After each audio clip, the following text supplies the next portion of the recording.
The United States government operates thousands of facilities to promote the security and welfare of American citizens. Facilities like military bases and weapons plants handle hazardous materials. Laws require the government to address these hazards to make sure these materials don't endanger human health or the environment. Sometimes the government can clean up contaminants entirely. In other cases, the government leaves contaminants in place but finds solutions to protect the public from any hazards. Congress has mandated that these federal sites must be reviewed every 5 years to ensure the remedies are working properly. The 5-year review documents ongoing monitoring and maintenance activities and evaluates whether on-site contaminants pose a health risk. This site used to hold hazardous waste from nearby Andrews Air Force Base. Today, workers are testing groundwater for contamination left behind.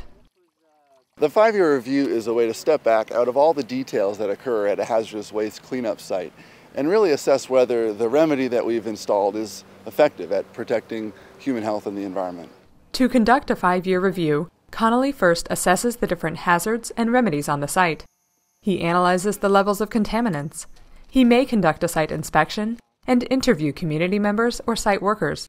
He then compiles all this information into the 5-year review report. The 5-year review identifies the environmental problem, the decisions that have been made to correct it, and assesses whether or not the remedy is effective. Preparing the report is the responsibility of each facility's owner, like the Department of Defense or Department of Energy. Representatives from the Environmental Protection Agency and state or tribal authorities review the report to provide input and ensure checks and balances in the review process. The EPA representative looks at the 5-year review and either confirms the lead agency's findings or can issue an independent assessment and a set of findings. Lenny Siegel runs a nonprofit that promotes public involvement in federal facilities. Community members have an important role to play at contamination sites for 2 real reasons.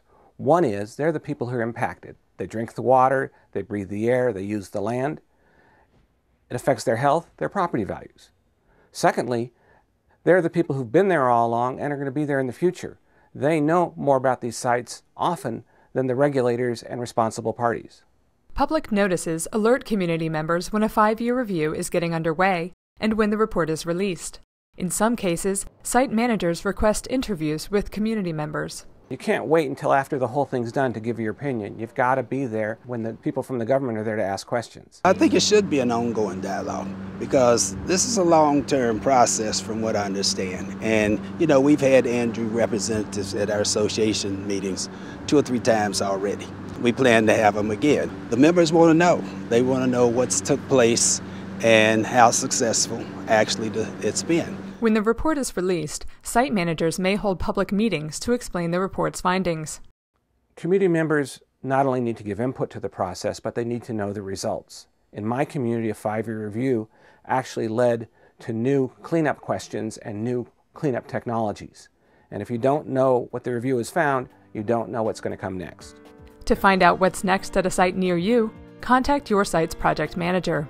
For more information about 5-year reviews, visit the EPA 5-year review website.